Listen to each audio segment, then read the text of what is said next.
रहे हैं चारबाग स्टेशन और वहाँ से हमारी शताब्दी है। शताब्दी से हम जाएंगे अलीगढ़। और विधि आफ्टर 2.5 years ऑलमोस्ट, नवंबर 2019 में हम गए थे जगन्नाथपुरी। उसके बाद हम अब जा रहे हैं, तो बहुत दिनों के बाद तो भूल गई है, पहली बार पब्लिक ट्रांसपोर्ट से।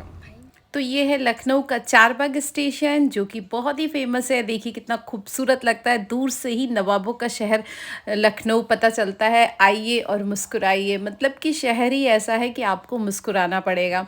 तो बस हम पहुंच गए चारबाग स्टेशन, और धूप बहुत ही तेज़ वाली धूप, मतलब कि क्या गर्मी पड़ रही है अभी से ही। और बस स्टेशन पे पहुंच गए, और इतने सालों बाद स्टेशन का नज़ारा देख के ना इतना अच्छा लग रहा था। और मुझे भी ट्रेन जर्नी बहुत ही पसंद है, और सबसे पहले मैं जाते ही इधर उधर चक्कर मारती हूँ। और मेरी फेवरेट जगह होती है, सबसे पहले मैं हमेशा जब बचपन के दिन याद करती हूँ ना, तो पापा के साथ जाते थे तो भी हम बुक स्टॉल पे जाते थे। और नंदन, ज़्यादातर नंदन, चंपक, गुड़िया एक बुक आती थी बच्चों की, और साथ में चंदा मामा, नन्हे मुन्ने, और बाल बाल हंस करके इस तरह की बुक्स होती थी जो हम लेते थे। तो विधि को मैंने चंपक दिलवाई इंग्लिश वाली, और मैंने भी 1-2 मैगजीन्स ली। और ये देखिए विधि और मम्मा बैठे हुए हैं, पापा भी बैठे हुए हैं, पापा भी हमारे साथ गए थे अलीगढ़ फाइनली। मतलब इतने 2-2.5 साल के बाद ट्रेन जर्नी, और शताब्दी से जा रहे हैं, शताब्दी की नॉर्मल चेयर कार जो होती है उस पर। और ये सभी को पता होगा, हमको जो टेबल मिली थी, मतलब चेयर मिली थी ना, वो टेबल के साथ में मिली थी। मेरी और पापा की बोगी अलग अलग थी, क्योंकि हमने अलग अलग, बाद में मैंने टिकट कराई थी, जाने का फाइनल नहीं था, बाद में लास्ट मोमेंट पे कराई थी मैंने टिकट। तो मैं और विधि, मेरी और विधि की जो सीट थी ना, वो बहुत अच्छी थी, टेबल वाली थी। जब हम जगन्नाथपुरी गए थे, कोलकाता से जगन्नाथपुरी, तो भी मैंने वो ब्लॉग शेयर किया आप लोग के साथ ट्रेन वाला, उसमें भी हमारी टेबल वाली चेयर थी। तो बहुत मज़ा आया। टेबल वाली चेयर से ये हो जाता है कि बस बच्चों के साथ अगर आप हो तो खाने पीने का आराम से आप मैनेज कर सकते हैं। शताब्दी से जाओ, 5 घंटे में पहुंच जाते हैं अलीगढ़, और फटाफट। तो जर्नी, मतलब वैसे ही ट्रेन का सफ़र मुझे बहुत ज़्यादा पसंद है, और विधि को भी। तो बस विधि ने अपना स्टार्ट कर दिया, बुक में जो होता है पजल वगैरह वो सब सॉल्व करना, और मैंने शुरू कर दिया बाहर का नज़ारा देखना। तो ट्रेन का सफ़र बचपन से ही ना हमेशा बहुत ही एक्साइटमेंट, मुझे तो मतलब हमेशा, कभी मैं ट्रेन में बोर ही नहीं होती, बाहर ही देखते रहो कुछ न कुछ, हमेशा नया कुछ। और थोड़ा सा है मुझे ट्रैवलिंग का, मतलब वैसे ही कीड़ा है। और ट्रेन का सफ़र इतने सालों बाद करो तो वैसे भी बहुत अच्छा लगता है। तो कोविड के बाद, मतलब कोविड क्या, हम 2019 में गए थे जगन्नाथपुरी, उसके बाद अभी मैंने ट्रेन की जर्नी की है। और वृंदावन तो हमेशा गाड़ी से ही जाते हैं ज़्यादातर, ट्रेन से, क्योंकि जो ट्रेन्स हैं वो बहुत लेट लतीफ़ चलती हैं। तो लखनऊ टू बेस्ट होता है कि 4-5 घंटे में पहुंच जाओ अपनी गाड़ी से ही। पैसे ज़्यादा खर्च होते हैं, लेकिन क्या करें, मजबूरी है, टाइम सबसे इम्पॉर्टेंट है। और बस बहुत सारी ट्रेन्स, इंजन्स, ये सब देख देख के बहुत अच्छा लग रहा था। और विधि तो लग रहा था जैसे फर्स्ट टाइम ही ट्रेन में बैठी है, क्योंकि पिछला सब भूल गए थे। अब जो उसकी जो मेमोरीज़ बनेंगी ना, वो लाइफ टाइम होंगी। तो मुझे बहुत अच्छा लगता है बच्चों को ऐसी मेमोरीज़ देना, उनके साथ डिस्कशन करना। और जब हम ट्रेन में सफ़र करते थे, हमारे पापा एक एक चीज़ बताते थे, अभी भी वो तो बताते हैं अगर साथ में होते तो, मतलब सब बताते। उन्होंने इतना सफ़र किया है, मतलब उनके पैर में तो चक्कर ही था। थोड़ा सा वही मेरे अंदर भी आ गया है। आप लोग भी अपने एक्सपीरियंसेस शेयर करना कि जब आप बचपन में मम्मी पापा के पास साथ में सफ़र करते थे, वो स्लीपर कोच में खिड़की के पास वाली सीट के लिए लड़ाई करते थे कि नहीं, और क्या क्या होता था, सब याद करना पुरानी बातें, और मुझे बताना। मुझे तो याद है खिड़की के लिए हम बहुत लड़ते थे, और बहुत दिनों तक हमने स्लीपर कोच में ही सफ़र किया। ये तो AC कोच में तो अब शुरू हो गया है सफ़र। आजकल के बच्चों को तो पता ही नहीं है स्लीपर कोच क्या होता है। अनन्या को तो याद है, थोड़ा पुणे से जब लखनऊ आते थे तो 1-2 बार आए हैं हम। अभी से जो गर्मी चल रही है, इसमें जब भी मैं घर से बाहर निकलती हूँ तो सन ग्लासेस तो यूज़ करती हूँ, साथ में स्किन को प्रोटेक्ट करने के लिए मैं यूज़ करती हूँ वाव स्किन साइंस का UV वाटर सनस्क्रीन। यूज़ करने से पहले इसको अच्छे से शेक करना है, और थोड़े से डिस्टेंस पे इसको आपको स्प्रे करना है। आप घर में भी रहते हैं तो भी इसको यूज़ करिए, ये आपके स्किन को पूरी तरह से प्रोटेक्ट करता है। और घर से बाहर निकल रहे हैं तो बिना इसके तो बाहर मत जाइए, सन ग्लासेस यूज़ करिए। हाँ, मास्क के बिना भी घर से बाहर मत निकलिए। तो जो UV वाटर सनस्क्रीन है, ये ट्रांसपेरेंट है, पहले की तरह हैवी वाला सनस्क्रीन नहीं है। बहुत अच्छे से आपके स्किन को प्रोटेक्ट करता है सन डैमेज से। साथ में ऑल स्किन टाइप के लिए है, ये है डर्मेटोलॉजिकली टेस्टेड, और इसके अंदर है Raspberry extract, carrot seed extract, almond oil, avocado oil, जो आपके स्किन को बहुत अच्छे से सूदिंग, शील्ड देता है, कूल करता है और हाइड्रेटेड रखता है। स्किन आपकी पूरी तरह से सन डैमेज से बच जाती है। तो इसको यूज़ करना मस्ट बेस्ट है और इसकी पूरी डिटेल्स आप डिस्क्रिप्शन बॉक्स में चेकआउट कर सकते हैं। कहते हैं सफ़र में कोई साथ हो तो सफ़र आसान हो जाता है।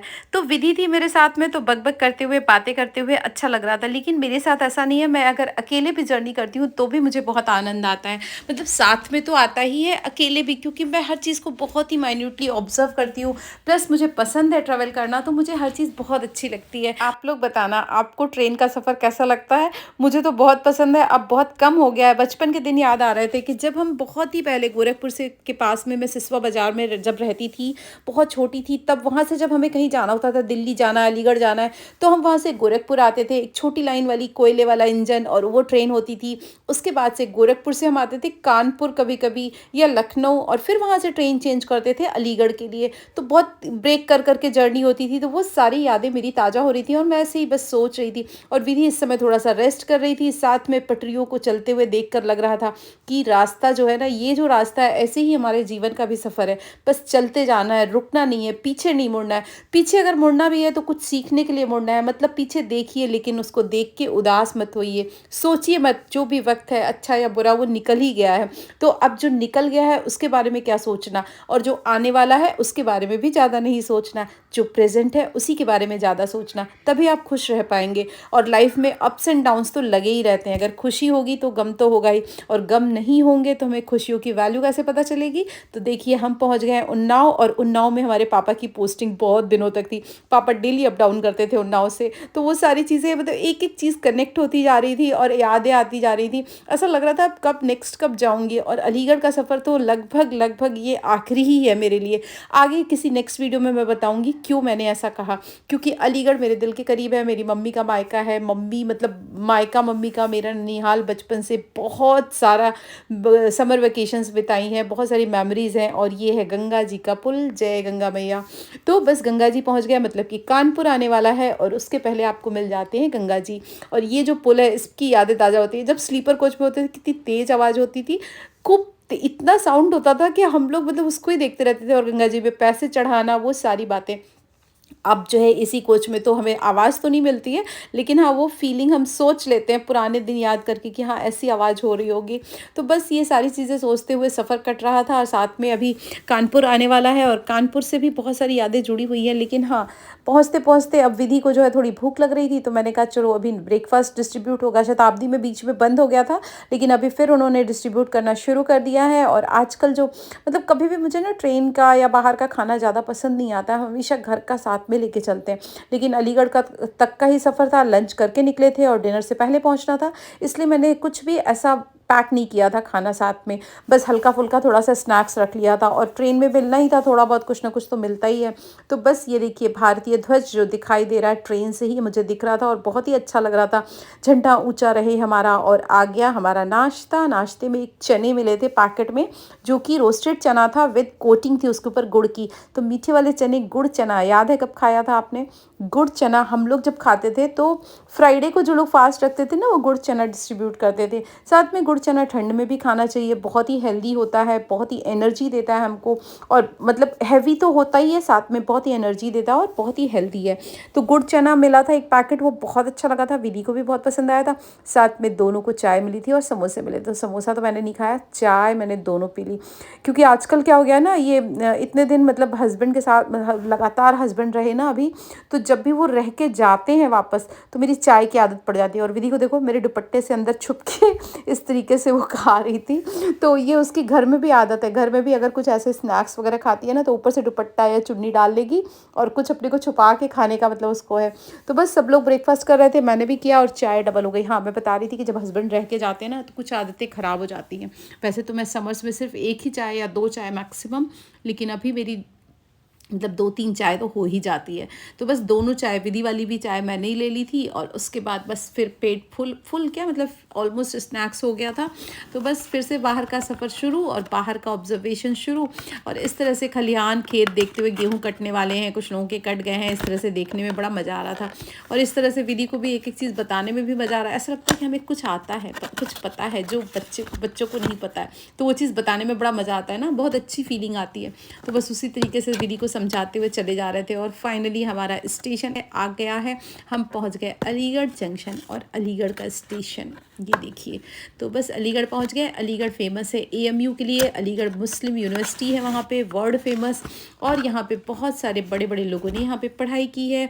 साथ में यहाँ पे बहुत सारी चीज़ें फेमस हैं, जैसे कि अलीगढ़ के लॉक्स फेमस हैं। अलीगढ़ में ब्रास का काम होता है, मूर्तियों का काम होता है। जितने लड्डू गोपाल मैं आप लोग को दिखाती हूँ ना, वो एक्चुअली सब बनते अलीगढ़ में ही हैं। सिर्फ सादा मूर्ति यहाँ बनती है, बाकी सारा फिनिशिंग जो है वहीं पे होता है। मुरादाबाद भी फेमस है ब्रास के काम के लिए, लेकिन मुरादाबाद में जो काम होता है वो डिफरेंट होता है। मूर्तियाँ सारी जो छोटी छोटी लड्डू गोपाल की, देवी देवताओं की वो बनती हैं, वो सब अलीगढ़ में बनती है। और अलीगढ़ फेमस है अपने लॉक्स के लिए। यहाँ पे बहुत सारे ताले बनते हैं। बचपन में मैं याद है जब भी अलीगढ़ जाते थे तो ताले लेके आते थे, कुछ ना कुछ तो मतलब इस तरह का कोई ना कोई मंगाता ही था। तो मैं और विधि और अलीगढ़ स्टेशन, तो चलिए अलीगढ़ पहुँच गए हम अपनी ननिहाल। और इसके आगे का वीडियो भी मैं एक शेयर करूँगी आपके साथ, जो मेरे लिए थोड़ा सा इमोशनल होगा, लेकिन हाँ मैं करूँगी। और इस तरीके से हमारा ये सफ़र पूरा हुआ। अलीगढ़ ट्रेन पहुंचती है 8:30 के अराउंड, और मैं और पापा दोनों ही थे। तो हमने कहा, मामा जी से कहा था लेने मत आइएगा, हम डायरेक्ट पहुंच जाएंगे। तो हमने ऑटो किया और ऑटो से हम जा रहे हैं नानी के घर। नानी नहीं है, मम्मी भी नहीं है, लेकिन नानी का घर है। तो ये वो जगह है सेंटर पॉइंट, जहाँ पे बचपन में हम बहुत सारी चाट खाते थे। बहुत पहले तो तांगा स्टैंड पे खाते थे, फिर यहाँ पे खाने लगे।